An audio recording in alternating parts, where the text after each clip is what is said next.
Welcome to the Free from Wall Street podcast, where we share how we have done over $200 million in real estate deals to create, preserve, and pass on generational wealth without the roller coaster ride of the stock market. If you're ready to start investing with purpose, visit freefromwallstreet.com. But for now, let's dive into this episode.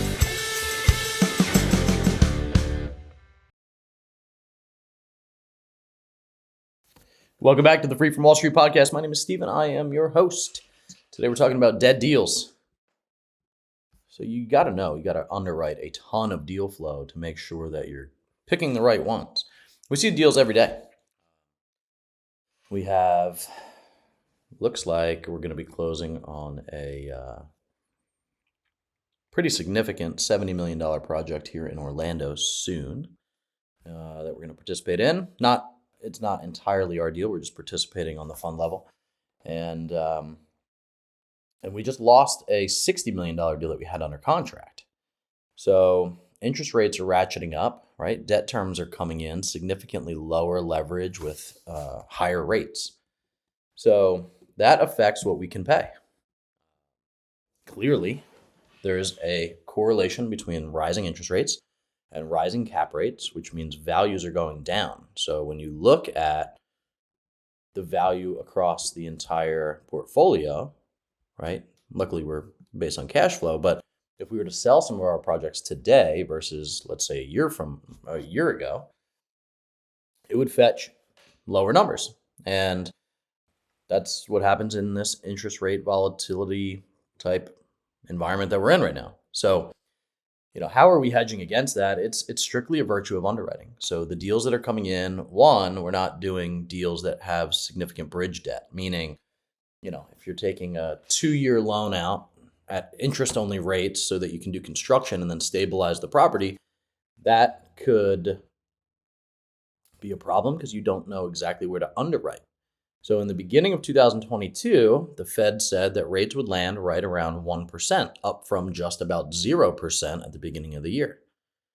Well, now it's almost 3.1%, right? So it's about 300% higher than what they thought it was going to be because of this incredible inflation that we've been experiencing. So the good news is that inflation, one of the big byproducts is CPI, Consumer Price Index, and that is very much predicated on what the cost of housing is. So that means rents go up.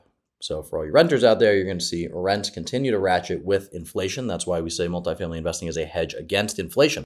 But it is a real economic problem.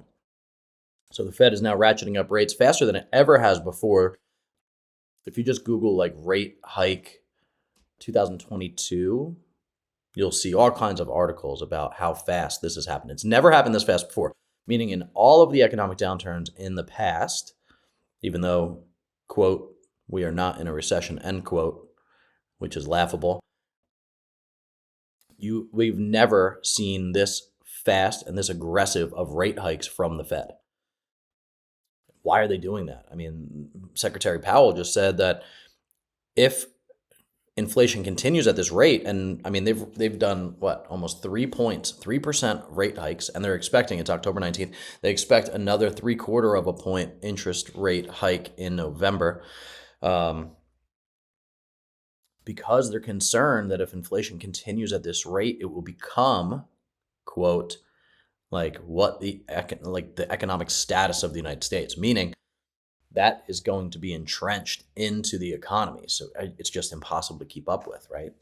Your purchasing power, inflation, the definition of inflation is your purchasing power goes down. And we've all seen it, right? Your prices all over the place. I went to go get organic green peppers at the store the other day. It was 4 times what I paid this time last year. Anyway, it's an issue. As inflation continues to rise, they will continue to pump these rates up.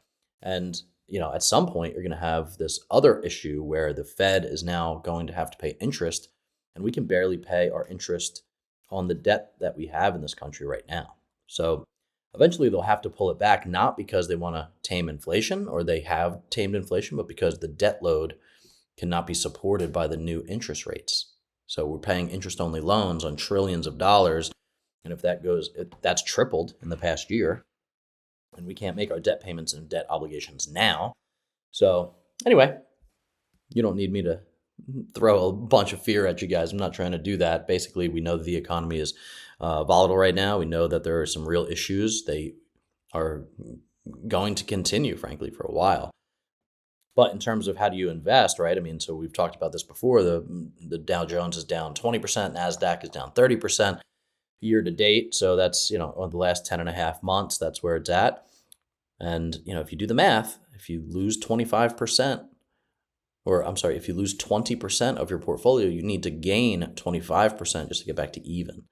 So all that to say, this $60 million deal that we killed was because we went back, we got rates from the banks. They were higher than we expected with lower leverage. So we went back to the owner and we said, hey, we need, a $3 million price reduction to make this deal still work. And this is where you find if sellers are motivated or not. And he was not. They have good cash flow on the property. They're not inclined to sell in this interest rate environment. So they're going to hold it for another 2 years, which is exactly what we would do. We would not go and be forced to sell a project where we would be taking money off the table. That being said, we just had a closing last week of our Lake Forest deal. We bought it for $42 million. We sold it for just over $57 million, so somewhere in there, in just 14 months. So, and we got retraded on that deal, which means the buyer came back and they said, hey, with new interest rates, we need a $2 million reduction. And we gave it to them because we were still hitting our pro forma projections. Our investors were still making more than what we projected, and we were happy about that. So that's what we did. So it just depends, right? Every deal is different. Every situation is different. But for this deal, we ended up walking away because they wanted to hold firm to their price and just didn't pencil anymore. And, I would like to be known more for the deals that we kill than the deals that we do, because the deals that you kill end up being the ones that were a big problem. We actually had another project just a couple months ago that we killed. Our partner in the deal came back and they told us that they changed management companies. We were not consulted on that, and that made the deal blow up because we kind of require that we get major decisions consulted with us. So we killed that deal, and it turns out that deal is not doing so hot now, and it was a blessing. So, again, it's conservative underwriting, it's conservative actions, it's making sure that your partner's aligned with your core values and things like this that would keep you out of trouble. So we have a great deal of deals in the pipeline, but we're being very conservative as to which ones we are going to jump into, because essentially it's still a volatile environment. So long-term debt, if the deal pencils with long-term debt, 10 plus years and current cash flows, then those are the types of deals that we like to see right now. So anyway, just wanted to jump on here and let you guys know why some deals get killed and why we're killing some deals. So stay tuned. I think next episode is going to be our launch of Investing with Purpose. So we're just going to change the name and change the brand of this podcast. We're still going to be giving you great investment type content, but we're also going to be inviting some of our entrepreneurial friends around the world to jump on and talk about purpose and how they are using their business to accomplish their purpose in their lives. And that's what we try to do with our donor advised fund. So jump on our website, integrityhg.com, and go check out our donate now button if you want to partner with us with some of our great nonprofits. And stay tuned, because we're going to have a lot of different types of guests on here that are going to be talking about their move from success to significance. So thanks for tuning in, guys. See ya. Thanks for listening to the Free from Wall Street podcast. If you like what you hear, leave us a rating and review and let us know what you think.